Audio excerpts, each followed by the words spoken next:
les mains, forcées, je dois dire, la tête là, la queue dans l'autre, et là je me dis ah, et il me dit mais c'est pas assez là, il faut le mettre autour du cou, je dis c'est une vanne, et il me dit mais même l'autre est plus gros, faut que tu prennes le plus gros, je dis mais même pas en rêve, déjà on va essayer de faire ça, et il me dit mais t'es Sarah, je dis pas du tout, je suis Sandrine, je suis Sarah, mais... Et puis bon, à force de me dire elle le faisait, ils me l'ont mis autour du cou, là évidemment il sentait ma peur, donc sa tête venait m'étrangler, en fait il voulait m'étrangler parce qu'il pensait que j'étais un tronc d'arbre, c'est des animaux complètement idiots. Bref, je l'ai fait quoi, mais j'ai demandé à ce qu'il filme cet exploit parce que je voulais le montrer à ma famille. Les 2 fois, j'ai appelé mes proches pour dire je suis vivante, je crois que j'ai fait une folie. Et en fait, en le faisant, on est inconscient, après on réalise ce qu'on vient de faire. Mais en plus, il fallait que j'ai l'air très cool. Regardez ma nouvelle, mon Alceste là. Mais ils m'ont tous, mes partenaires qui étaient vraiment des partenaires de jeu, parce qu'il faut en parler d'ailleurs Laurent Lafitte n'était pas là à ce moment-là, mais il y avait Amira Kaza, il y avait Clément Hervé Léger, il y avait Grégoire le Prince Ringuet, qui était mon fils. Enfin, ils étaient tous là, tous géniaux. Ils m'ont applaudi et tout. Enfin, ils m'ont donné de la force, ils m'ont encouragé. Mais sinon, d'autres moments compliqués, en fait, ça a été qu'un élan de jouer ça, c'était qu'une chance. Il y a eu des moments plus compliqués quand il y a eu beaucoup de figurants, la scène de rupture où il fallait oublier les gens. Je me disais, elle allait oublier les gens, elle n'avait pas peur elle avait peur de rien de toute façon. Ni même d'aller jusqu'à avoir un chagrin immense devant les autres, ni même parce qu'elle était dans ce qu'elle vivait. C'est ce que je me suis dit, en tout cas, de ce que j'ai ressenti, de ce que Nathalie m'a donné à apprendre et à jouer. Donc, et puis Guillaume, on était parti sur la même idée, qu'elle était dans l'instant, qu'elle était dans le...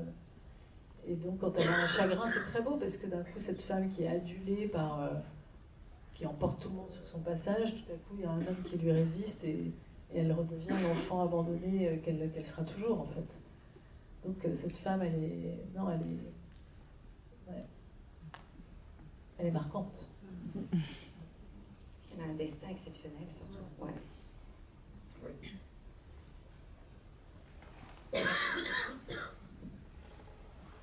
Merci, hein, c'était un moment absolument incroyable. Moi, j'ai adoré.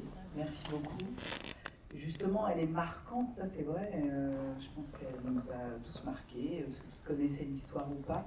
Mais à quel point, quand on joue ce personnage, on en reste pas indemne. Qu'est-ce que vous gardez de ça? Comment on vit après avoir joué Sarah Bernard? Là, on se quitte, comme elle dit si bien, pour devenir elle. Et après, je la quitte, avec émotion. Vraiment, c'était hyper solennel. Ah non, c'est pas simplement, c'est que je me souviens même de la dernière phrase que je dis dans le film, qui est...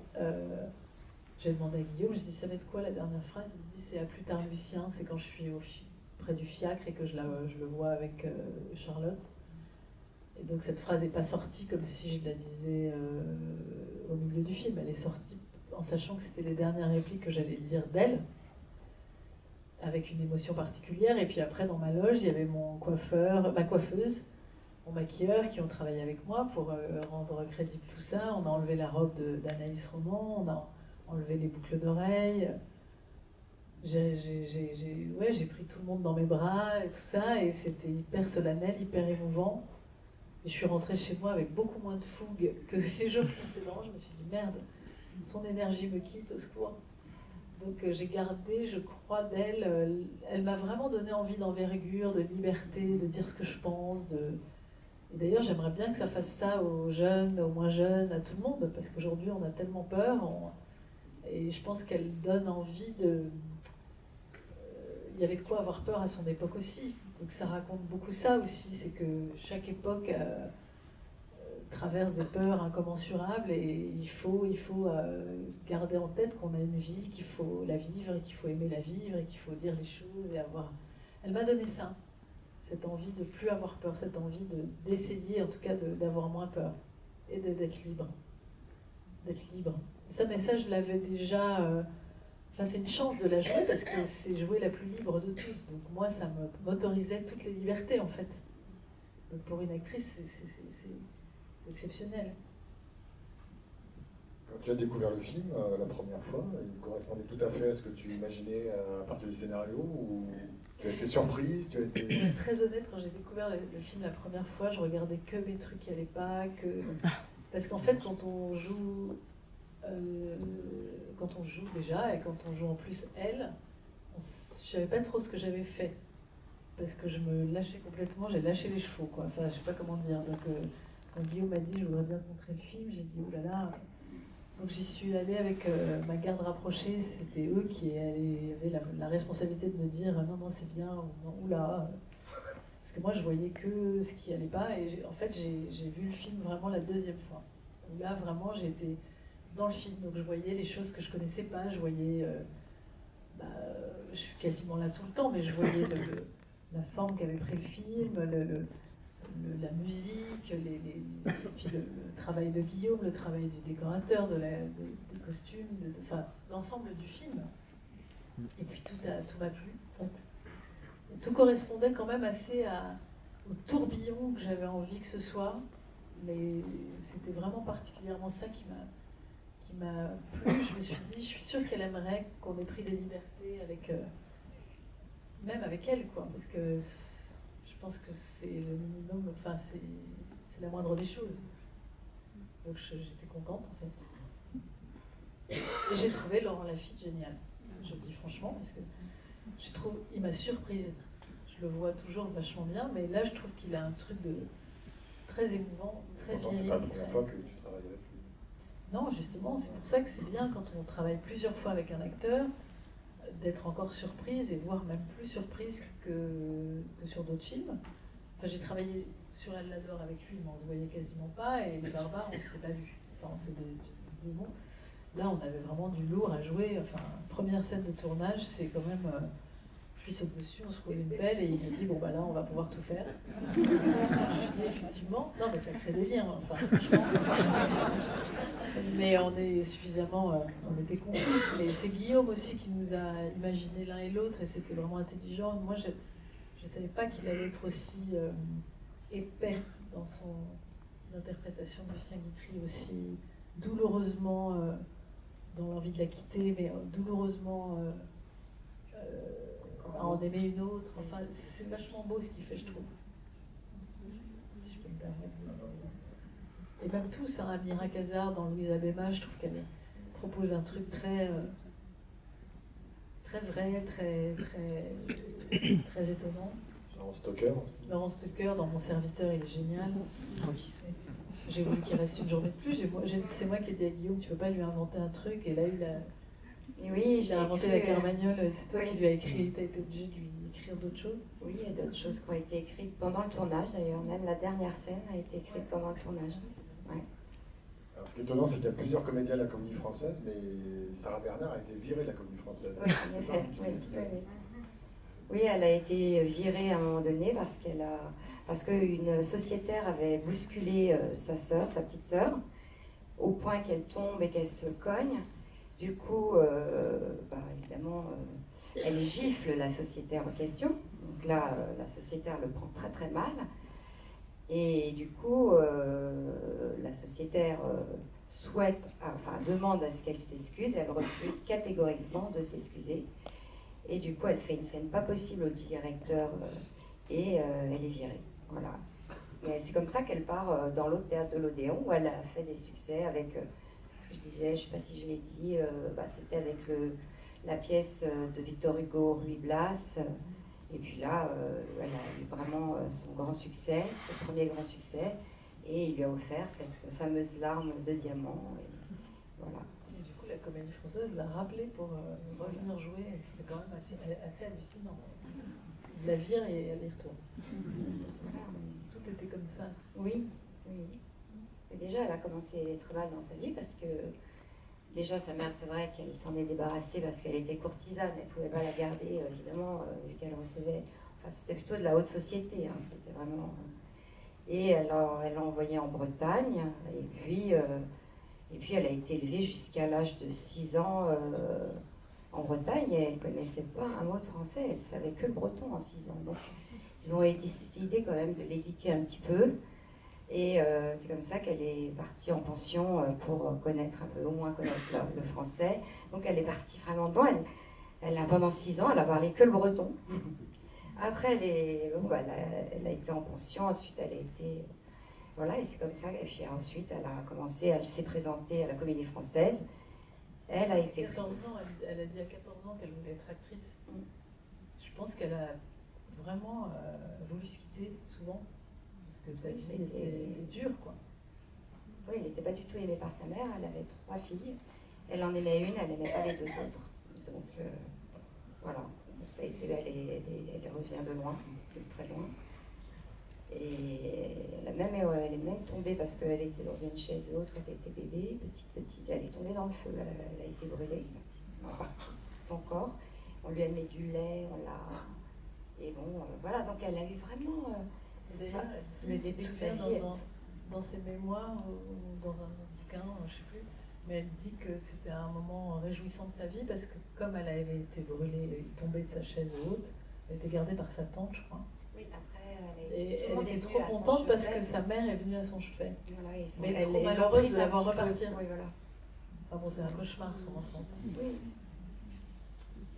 Sarah Bernard, la divine 2. L'enfance. L'adolescence. Vous avez encore des questions? Encore monsieur? On ne voit jamais cette scène de l'affiche. Si. Bah si, c'est ça la Si, quand je peins, vous savez, quand je suis avec Amira Kazar et le peintre, et qu'on parle du féminisme justement, et que je la remets un peu à sa place, parce qu'elle est plus réac que moi alors qu'elle est lesbienne. C'est la seule fois où elle a je pense que les femmes sont faites pour faire des enfants. Si. Mais il y a un petit mélange de la panthère qui n'est pas au même endroit, c'est pour ça que vous êtes troublés. Et l'arrière, c'est une espèce d'aura. Si, le coussin, tout ça, c'est. La peinture aussi. Le décor, c'est ce qu'on voit. Mais ça, c'est le projet d'affiche aussi pour. Je pense. Il y a une espèce d'aura autour d'elle, une espèce de chose. Il y a la grande toile aussi qui ressemble énormément. Ouais. Alors avant de nous quitter, je voulais faire une petite surprise à Sandrine. Un puma?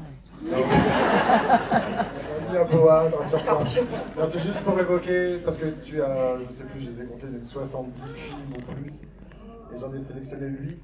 J'aime bien faire ça de temps en temps, et je voulais commencer par, si tu peux avoir quelques mots sur chacun d'eux, notamment En avoir ou pas, qui c'est un très beau film de Laetitia Masson. En avoir ou pas, c'est quasiment mon premier. Enfin, il y a eu Les Patriotes dans l'ordre, mais en fait, Laetitia Masson m'avait choisi en même temps que Les Patriotes. Donc quand j'ai fait En avoir ou pas, elle ne savait pas que j'allais avoir encore le succès que j'ai eu avec Les Patriotes. Et ça a été une rencontre fulgurante entre elle et moi. On a fait nos débuts ensemble, première réalisation pour elle, et moi, premier rôle énorme où je porte tout le film. Et c'était un rôle qui m'a donné le César de la révélation. Et puis, mieux encore, des témoignages d'actrices, je me rappellerai toujours, qui m'ont appelé, comme Isabelle Huppert, qui m'a dit « Bienvenue au pays des taches de rousseur ». Catherine Deneuve, je me souviens. Et vous avez l'impression que quelque chose arrive dont vous avez rêvé toute votre vie. Il y a un poids en moins comme ça qui se... Parce qu'en fait, on attend le regard de celui ou celle qui va comprendre que vous êtes singulière, mais que cette singularité, ça fera votre force. Et puis surtout, c'était un rôle sublime d'une jeune fille qui cherche à être embauchée, qui rame, quoi, qui rame et qui cherche l'amour et qui cherche sa vie, qui est un peu errante, voilà. Donc j'ai beaucoup de gratitude. Après, j'en ai fait 2 autres avec Laetitia. Pascal Bonitzer avec Rien sur Robert. Là, c'est Fabrice. Rencontre avec Fabrice Lucchini, déjà. Non, que je connaissais, parce que j'avais fait, je crois, avant Beaumarchais l'Insolent. C'est avant. Mais en fait, Bonitzer, il arrive en me proposant pour la première fois un rôle drôle, en fait, d'une fille qui dit des obscénités. Je me souviens, elle s'appelle Juliette Sauvage. Ce qui est marrant, c'est que je me souviens de tous les prénoms, je crois. Alice dans En avoir ou pas. Là, je suis Juliette Sauvage. J'adorais ce nom parce que ça indique déjà le caractère de la fille qui est d'une mauvaise foi, qui lui disait, je me souviens, elle lui disait « Non, mais laisse-moi aujourd'hui, j'étais trop embrassée ». Elle dit ça à son mec. Donc Fabrice qui lui devenait fou. Et puis il y a une scène entre nous, pour ceux qui l'ont vu, je ne sais pas si vous l'avez vu, mais il y a une scène dans un café qui est vraiment quand même assez géniale, où je lui dis que j'aime des choses très très crues, mais comme si je prenais le thé, quoi. Et lui, c'est lui qui est là et qui fait quoi? Et la scène est démente. C'était une chance de jouer un film plus drôle. Betty Fischer, c'est Claude Miller, donc c'est une énorme rencontre. Et ce qui me reste en fait de Betty Fischer, je vais vous dire honnêtement, c'est d'abord, je venais d'être maman, donc c'est un film où je sortais d'un problème de santé et tout ça, et c'est marrant comme les films parfois sont, sans qu'on le sache, très parallèles à nos vies. Et je retiens beaucoup Nicole Garcia que j'ai rencontrée sur ce film, qui m'a beaucoup aidée à jouer ce film, qui joue ma mère. Et on est devenus très amis à partir de ce moment-là. Et Claude Miller, dont j'avais admiré tous les films avant, donc c'était comme une consécration de tourner avec lui et qui me donne ce rôle de cet écrivain qui perd son enfant et la mère qui le remplace par un autre, qui va en voler un pour le remplacer. Donc c'était très fort ce film. Alors bon, Mademoiselle Chambon, il est très particulier à mon cœur parce que j'adorais pour la première fois, et là, 2 fois je l'ai fait.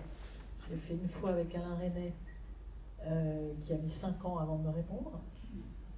Et pour la première fois, j'avais écrit à Stéphane Brisé. J'étais en voyage et j'ai vu sur TV5 Monde un de ses films qui s'appelait Je ne suis pas là pour être aimée. Et donc je suis tombée amoureuse de son cinéma, donc je lui ai juste écrit ça. J'adorais son cinéma. Et puis on s'est rencontrés et il m'a dit, là je travaille sur un film qui s'appelle Mademoiselle Chambon. Il m'en parle, j'avais l'impression que c'était un film sur le Moyen-Âge. Je ne sais pas pourquoi on se fait des idées sur ce qu'on raconte.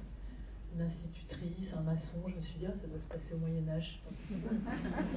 Complètement dingue. Et en fait, les jours passent, et puis le père de ma fille, qui est autre que Vincent Ladon, me dit, j'ai rencontré Stéphane Brisé. Je lui dis, non. Voilà, je lui en voulais à mort de ne pas m'avoir prévenu de cette histoire. Et puis en fait, ils avaient dans la tête de me prendre, mais ils étaient en même temps embêtés qu'on soit liés par la vie pour raconter une histoire d'amour de 2 personnes qui n'arrivent pas à vivre leur histoire, qui sont chacun dans leur vie dans l'impossibilité de vivre cette histoire d'amour.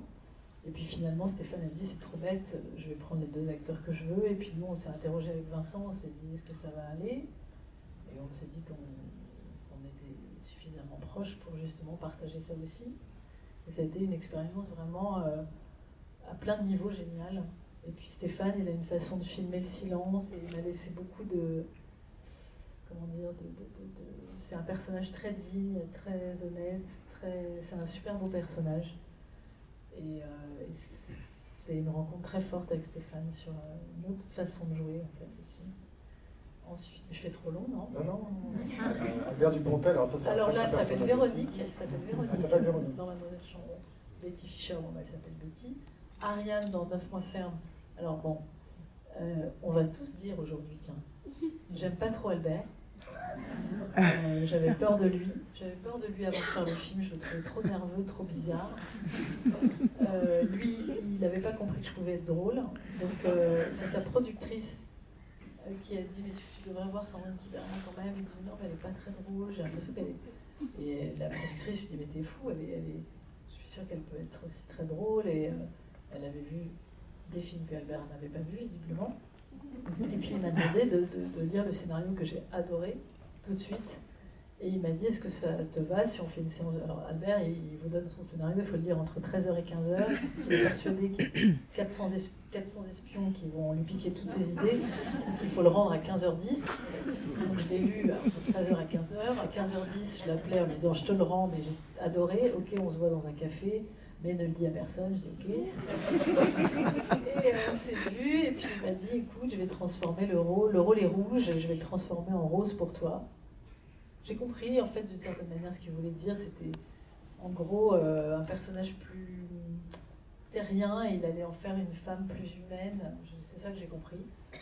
Et en fait, j'ai aimé nos deux mondes parce qu'on s'est pas rencontrés tout de suite avec Albert. On avait deux façons d'être très différentes. Et en fait, c'est ce qui fait, je crois, la force du film. C'est que lui est resté Albert Dupontel et moi, il y a eu deux mondes qui se rencontrent et c'est l'histoire du film en fait.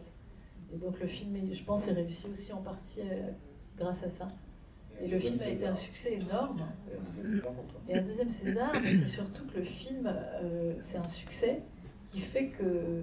Un succès, on parle de vous autrement, et puis on ouvre... c'est comme si j'avais fait pour la première fois une comédie, alors j'en ai fait d'autres avant, mais plus intimistes. Là, c'était vraiment un énorme succès. Donc c'était bien de l'avoir. Alors, Elle l'adore, pour moi, c'est Muriel. Et Muriel, il y a Laurent Lafitte, là, devant moi. Donc cette femme mythomane. Alors Jeanne Herry, que vous connaissez maintenant, si vous avez vu Pupille après, ou je ne verrai pas. Et figurez-vous que personne ne voulait d'elle. Et je dis ça parce que c'est vachement intéressant. Personne ne voulait la produire, personne ne voulait la distribuer, personne ne voulait jouer le rôle de Muriel. Elle a regénie le rôle qui était au départ une femme un peu plus âgée.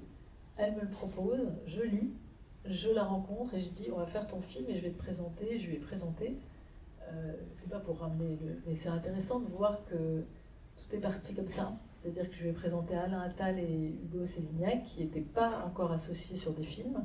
Ils se sont associés, ils ont lu, parce qu'il m'avait dit, voilà, Sandrine, Alain Attal, il m'avait vu on avait fait Police ensemble de Maïwenn, et Alain, il m'avait dit, écoute, là c'est petit, mais si un jour tu as un scénario que tu aimes, tu me le dis, c'est pas rentré dans l'oreille d'une source, je me dis, ce jour-là, je l'ai appelé, je lui ai dit, voilà, là j'aime vraiment, il y a un rôle super et tout, et ils sont partis avec moi dans l'histoire, et Jeanne, depuis, travaille avec eux, et fait des films avec eux et est devenue la grande réalisatrice scénariste qu'on connaît.